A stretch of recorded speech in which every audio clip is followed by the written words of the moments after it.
एक समय था जब पूरी दुनिया के छात्र भारत में पढ़ने आते थे। भारत में ज्ञान का भंडार नालंदा विश्वविद्यालय था। कहते हैं यहाँ 9 मंजिला लाइब्रेरी थी जिसमें 90 लाख किताबों का घर था। यहाँ करीब 800 सालों तक न जाने कितने छात्र शिक्षित हुए, लेकिन एक सनक ने इस विरासत को तबाह कर दिया था और ये विश्वविद्यालय सिर्फ लाल खंडहर तक सीमित रह गया था। लेकिन अब एक बार फिर 815 सालों बाद नालंदा विश्वविद्यालय चर्चाओं में है। एक बार फिर से नालंदा विश्वविद्यालय का नया कैंपस बनकर तैयार हो चुका है।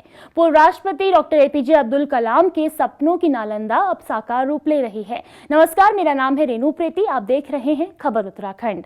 दरअसल आज PM मोदी ने बिहार के राजगीर में नालंदा विश्वविद्यालय के नए परिसर का उद्घाटन किया है। इस दौरान विदेश मंत्री S जयशंकर और 17 देशों के राजदूत भी शामिल हुए। ये नया परिसर छात्रों के लिए तैयार हो चुका है, लेकिन आखिर कैसे पुराना नालंदा तबाह हुआ, इस ऐतिहासिक घटना को हम आपको बाद में बताएंगे। लेकिन उससे पहले आइए जानते हैं नालंदा विश्वविद्यालय के नए कैंपस में क्या क्या सुविधाएं मिलेंगी और यहाँ क्या कुछ खास है। नालंदा का नया कैंपस प्राचीन खंडहरों के पास ही है। इसमें ऑस्ट्रेलिया, बांग्लादेश, भूटान, कंबोडिया, चीन, इंडोनेशिया, लाओस, मॉरिशस समेत 17 देशों की भागीदारी है। विदेशी छात्रों के लिए यहाँ करीब 137 तक की स्कॉलरशिप रखी गई है। फिलॉसफी, इतिहास और मैनेजमेंट की पढ़ाई के लिए अलग अलग स्कूलों का भी निर्माण किया गया है। यहाँ 2 एकेडमिक ब्लॉक और करीब 40 क्लासरूम हैं। यहाँ 1900 से ज़्यादा बच्चों के लिए बैठने की सुविधाएं हैं। यहाँ 2 ऑडिटोरियम बनाए गए हैं जिसमें करीब 300 सीटें हैं। यहाँ बने एम्फी थिएटर में करीब 2000 से ज़्यादा बच्चे बैठ सकते हैं।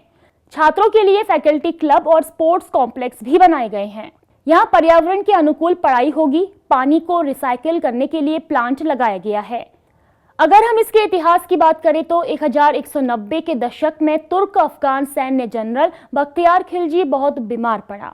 उसके हकीमों ने बख्तियार का बहुत उपचार किया, लेकिन कोई फायदा नहीं हुआ। किसी ने बख्तियार खिलजी को नालंदा विश्वविद्यालय के आयुर्वेद विभाग के प्रमुख आचार्य राहुल श्रीभद्र जी से इलाज करवाने की सलाह दी। जिसके बाद आचार्य राहुल श्रीभद्र जी को बुलाया गया तो बख्तियार खिलजी ने उनके सामने एक अजीब सी शर्त रख दी कि वो उनके द्वारा दी जाने वाली किसी आयुर्वेदिक दवाई को नहीं खाएगा। आचार्य ने भी खिलजी की शर्त मान ली और उसे बस कुरान पढ़ने की सलाह दी। बताया जाता है कि कुरान पढ़ने के बाद वो ठीक हो गया था। कहा जाता है कि आचार्य राहुल श्रीभद्र जी ने कुरान के पन्नों पर दवा का लेप लगाया था, जिससे दवा खिलजी के हाथों में लगती और जब वो पन्ने पलटने के लिए अपनी उंगली जीभ पर लगाता तो दवाई उसके मुंह में चली जाती। जब बख्तियार खिलजी को इसका पता लगा तो उसे बड़ा आश्चर्य हुआ कि भारतीय विद्वान उसके हकीमों से भी ज्यादा ज्ञानी है। माना जाता है कि खिलजी को लगने लगा कि नालंदा से मिल रही शिक्षाएं इस्लाम से प्रतिस्पर्धा कर रही हैं, इसलिए उसने नालंदा विश्वविद्यालय परिसर में आग लगा दी।